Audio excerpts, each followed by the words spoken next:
Hello and welcome to Game On है. What a win by India. Once again they're proving it. किस तरह से उन्होंने अपनी सारी bases cover किए हैं by adding this squad for the Champions Trophy. जिस तरह से आज मैच हुआ, हर प्लेयर ने कंट्रीब्यूट किया and Virat Kohli of course जब भी ऐसी ओकेजन आती है, जब बड़ा स्टेज होता है तो इसी तरह की परफॉर्मेंसेस उनसे नजर आती हैं. Predictions with 84.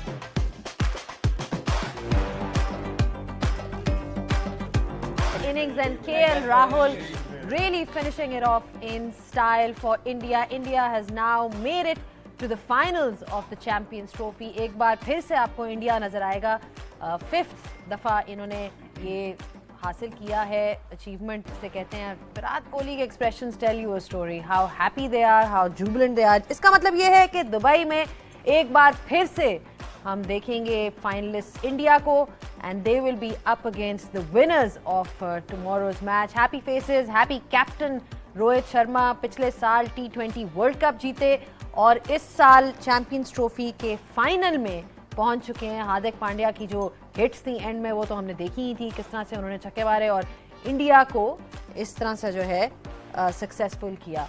Virat Kohli's expressions tell you a story because वही बात आ जाती है कि अपने करियर हमने देखा T20 क्रिकेट से जो है वो जा चुके हैं, लेकिन अब ODI क्रिकेट में बता रहे हैं कि किस तरह से he is truly the king of ODI cricket. Australia versus India, this is a match summary how things happen. 264 इतना अच्छा स्टार्ट दिया, उनको 73 किया. कैरी ने भी 61 रन बनाए, लेकिन एंड में 11 बॉल्स टू स्पेयर के साथ इंडिया ने ये कंफर्टेबली चेस कर लिया and they one by 4 wickets. Action game जो आज हमारी हुई है गेम ऑन है में, तो जो मेरे साथ मेरे को होस्ट मौजूद हैं वो बहुत खुश नज़र आ रहे हैं क्योंकि वो शायद कम लोगों में से हैं जिन्होंने इंडिया कहा था कि इंडिया जीत जाएगा. सिकंदर, वो पहली प्रेडिक्शन सही हुई है. पहली प्रेडिक्शन सही हुई है. सो इसलिए आप उनको मुस्कुराते हुए देख रहे हैं, जो कि ज़्यादा हमें नज़र नहीं आता. ऑफ कोर्स देखिए, ऑब्वियस है, आपने खुद ही बोला है.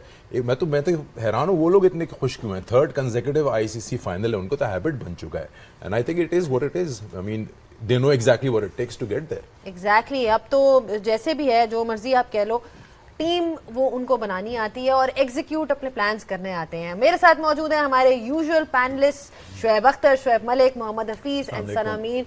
Wonderful panel is here as always to give us their expert analysis. Carry कर जाता तो 280 285 कैपिटलाइज नहीं किया गया. दो कि आई थिंक विकेट को इतना ज्यादा कुछ किया नहीं जितना हम डर रहे थे विकेट के बारे में, है ना. आज कहा भी था जडेजा ने आफ्टर द फर्स्ट इनिंग्स के वो ग्रेप वो टर्न नहीं है जो पिछले मैच में. सो आई थिंक अगेन हेड्स अगर थोड़ी देर सब्र कर जाते. देखिए यार, ठीक है, जितने मर्जी आप बड़े प्लेयर हैं, अच्छे प्लेयर हैं, पहली बॉल नहीं बनती यार, पहला ओवर नहीं बनता. गिरा लिया था इंडिया को ट्रेविस हेड ने. ट्रेविस हेड यही करता है इंडिया के साथ. अगर वो खेल जाता 10 ओवर फिर और वारन को वो कर देता न्यूट्रलाइज, तो then game would have been over. बहुत सारी गलतियां हैं, but again India deserve to be out. वही बात आ जाती है शोएब के जब आप टीम बनाते हो, आप देखते हो कि आपका बैलेंस कैसा होता है. ओवरऑल स्पिनर्स भी हैं, ऑलराउंडर्स भी हैं, मिडिल ऑर्डर भी है. और आज इंडिया का जो मिडिल ऑर्डर, हम हमेशा कहते हैं कि रोहित शर्मा अच्छा स्टार्ट देता है, तो आज आप देख लें 4 जो उनके मेन प्लेयर्स थे सबने स्कोर की. बिल्कुल किया है. मेरे ख्याल में ये है कि ऑस्ट्रेलिया थोड़ा सा जो है ना, मुझे लगता है कि वो बहुत ज़्यादा कंडीशंस को अपने अंदर रख के उन्होंने वैसा कॉम्बिनेशन जो है ना अपने अंदर सोच के उन्होंने कहा बस अब यही है. उन्होंने जो प्रीवियस मैचेस खेले, नो डाउट आज जो पिच था वो बेहतर था. आज स्पिनर्स को भी ऑन दी अप जो है वो ड्राइव्स लग रहे थे, बैकफुट पंचेस लग रहे थे. सिवाय इंग्लिश के वो एक ऐसा बॉल था जो थोड़ा सा होल्ड हुआ, उसके अलावा आप फ्लो में जो है खेला जा रहा था. दूसरी तरफ अगर आप इंडिया की तरफ आ जाएं तो वो बहुत प्रेडिक्टेबल हो के ऑपोजिशन के अगेंस्ट वो सामने आ रहे हैं. वो 4 स्पिनर्स की सूरत में हो, वो चाहे ओपनर, उन्होंने मेक श्योर ये करना है कि 10 ओवर्स में एटलीस्ट 60 रन जो है वो होने चाहिए, ताकि वो मोमेंटम जो है वो डीप इन देयर इनिंग्स जो बाकी के बैटर्स हैं उनके लिए वो आसान हो. अगर हम ओवरऑल देखें तो वो कंडीशंस ठीक है, उसको मद्देनज़र रखते हैं, लेकिन वो अपनी बहुत ज़्यादा स्ट्रेंथ्स पे खेल रहे हैं. वो कॉम्बिनेशन की सूरत में हो या उनका पर्सनल गेम हो, ऑस्ट्रेलिया जो है वो उसके ऑपोजिट खेला है और वो मेरे ख्याल में मुझे ये लगता है कि वो एक बैकफायर कर गया उनको आज के मैच में. यूजुअली आप देखते हैं मैचेस में, I mean Kohli is a usual suspect. अभी आप कभी भी किसी चेज की बात करें तो आप कहते हैं कि yes you know it that he is going to put an impact. आज भी वही हुआ, प्लेयर ऑफ द मैच बने 84 किए. सीम्स लाइक कि ऑपोजिशन पहले तो प्लान उनके अगेंस्ट करे and then you move on to the next phase. देखिए वो स्टेज का मास्टर है, उसको पता है स्टेज कैपिटलाइज कैसे करनी है, उसको कैश इन कैसे करना है, कहाँ knows how to win matches for the country. Different condition आ जाए, कहीं पे भी चले जाएं, उनकी कैलकुलेशन इतनी स्ट्रांग है. दो टीमों के खिलाफ परफॉर्म करेंगे, you will be a mega star. Virat Kohli और रोहित शर्मा ने ये काम पकड़ा हुआ है. पाकिस्तान के खिलाफ मैच आएगा, बेस्ट पॉसिबल परफॉर्मेंस लेके आएंगे. ऑस्ट्रेलिया के खिलाफ मैच आएगा, बेस्ट पॉसिबल परफॉर्मेंस लेके आएंगे. तो ये एक इंपॉर्टेंट चीज़ है जो हम सबको लर्न करनी चाहिए. And that's the reason they deserve to be there, क्योंकि हर एक टीम का एक प्लेयर अपने अपने रोल को डिफाइन, जो भी रोल है उसको वो पूरा जो है वो अपना रिजल्ट दे रहा है. अच्छा, क्रिकेट इंटेलिजेंस की बात करें, कोहली की जब बात हो रही है, विराट कोहली की, कि टैलेंट का हमें पता है, उनकी स्किल का भी पता है, उनकी फिटनेस एजिलिटी की भी सब बात करते हैं, but having that cricketing brain to understand the situation, जिसको हम गेम अवेयरनेस कहते हैं, वो भी अनपैरेलल्ड है अगर विराट कोहली की बात की जाए. That's why he is such a great player, because वो जो चेक बॉक्सेस हैं वो सारे टिक मार्क होते रहते हैं जब आप एक प्लेयर को ओवरऑल रेट करते हो. देखिए, कहते हैं ना एक्सीलेंस इज अ हैबिट, और ये वो इंसान है जो एक्सीलेंस की तरफ जाते हैं. ये इनकी जितनी भी आप as a athlete, as a professional habits देख लें, चाहे वो इनकी खाने की हैं, चाहे इनकी खेलने की हैं, चाहे इनकी जिस तरह की भी हैं, it is about achieving excellence. It is not about beating इस प्लेयर, ये प्लेयर या वो प्लेयर. वो उनकी अपनी एक स्टैंडर्ड है, उसी को वो बीट करते रहते हैं. और इनकी क्रिकेट की सबसे ज़बरदस्त बात यह है कि ये सिर्फ बड़े शॉट्स में नहीं अपने आप को, ऑब्वियसली जब आप करियर में खेलते जाते हैं आप इतने शॉट्स डेवलप कर लेते हैं. ये आज भी सिंगल उसी इंटेंट से, उसी इंटेंसिटी से लेते हैं जो जब शायद ये 20 साल 21 साल के आए होंगे टीम के अंदर. तो जो बिल्कुल माइन्यूट डिटेल्स हैं बैटिंग की, वो भी इनकी बैटिंग में आपको नज़र आएंगी. और जो एक बहुत, जब एक प्लेयर मैच्योर हो जाता है, वो वाली शॉट्स भी आपको नज़र आएंगी. तो वो सबको साथ लेके चलते हैं. और जैसे हफीज़ भाई ने बात की कि सबसे जो क्लास की बात यह है कि जिस वक्त ये आउट भी हुए 84 पे, उस वक्त टीम की रिक्वायरमेंट इतनी आसान हो चुकी थी कि कोई भी आके उस मैच को फिनिश कर सकता था. ये नहीं है कि उनको फिनिश करना नहीं आता है उनको. उनसे एक शॉट ही गलत हुई है जो ये जिस पे आउट हुए हैं, बट अदरवाइज वो ऐसी जगह पे टीम को छोड़ के गए जहाँ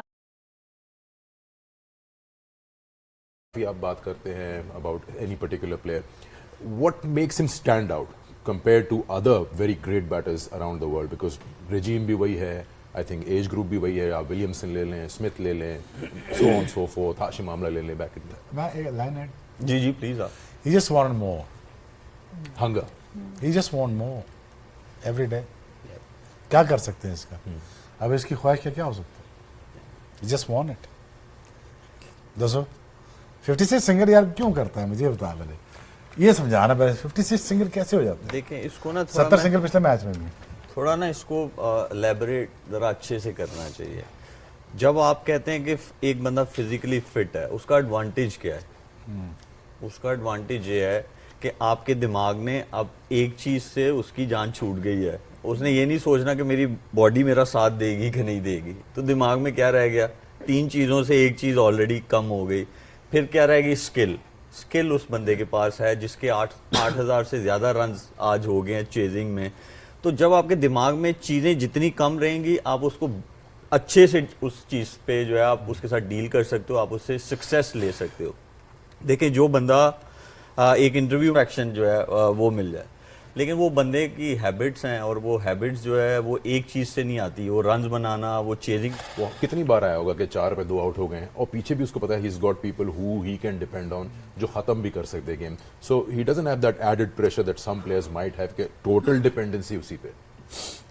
यार आई थिंक 2 बातें अगर समझ जाए ना बंदा के, एक देखते मार्केट वॉल्यूम कितना है और मैं कितना बड़ा स्टार बन सकता हूँ. एक चीज़ ये बड़ी जल्दी से रियलाइज करी 2011 के बाद, versus this talent versus this talent. उसको मुबारक हो, इस एरा में पैदा हुआ है. और उसको इस तरह से it helps him in the field. For example when he is fielding, और अगर कोई कैच की तरफ उनको भागना पड़ता है, तो वो जो एजिलिटी है वो 1-2 सेकंड उनको पहले पहुंचा देती है to get under the ball. I mean he was talking about, उन्होंने इतनी इन डिटेल बात की थी, मतलब इन डिटेल बात की थी, एंड वेल थॉट आउट कि हाउ उन्होंने लिंक किया था, किस तरह से उनकी फिटनेस और agility helps him perform better in the field. Forget him running between the wickets. We're talking about the fact कि उनकी calculations भी हुई हुई हैं कि एक सेकंड मैं बचा रहा हूँ उस बॉल तक पहुँचने असल में जो ज़्यादा इंपॉर्टेंट थी ना वो ये थी कि उनकी कमिटमेंट लेवल इतना हाई है कि इवन एक as a fielder he does not want to give even a inch कि यार ये यहाँ से कैसे गुजर गया। उसने अपने स्टैंडर्ड इतने हाई किए हुए हैं एज ए प्लेयर। वो एक बॉल पे वो जो इंटेंसिटी और वो जो एजिलिटी और वो जो चैंपियंस ट्रॉफी 2025 जीतने के लिए भारत अब से सिर्फ एक कदम की दूरी पर है। भारतीय टीम ने तोड़ा है ऑस्ट्रेलिया का घमंड। ऑस्ट्रेलिया को भारतीय टीम ने बुरी तरह शिकस्त देकर सेमीफाइनल अपने नाम किया है और ये सक्सेसफुल चेस करवाया है किंग विराट कोहली ने। विराट कोहली से ही होता है चेस, ऐसा देखने को मिला हमें सेमीफाइनल में ऑस्ट्रेलिया के खिलाफ, जहां पर मुश्किल पिच थी, मुश्किल सिचुएशन थी, टारगेट भी ऑस्ट्रेलिया ने सही दिया था, लेकिन विराट कोहली के होते हुए भारत को मुश्किल का सामना नहीं करना पड़ा। विराट कोहली ने सेमीफाइनल जिताकर भारत को चैंपियंस ट्रॉफी की ओर मजीद करीब कर दिया है और पिछले सारे हिसाब ऑस्ट्रेलिया के चुकते कर दिए हैं। आई होप आपको वीडियो अच्छी लगी है तो चैनल को सब्सक्राइब कर दें, बेल आइकन पे क्लिक कर दें। अगली वीडियो में मुलाकात होगी, तब तक के लिए गुड बाय।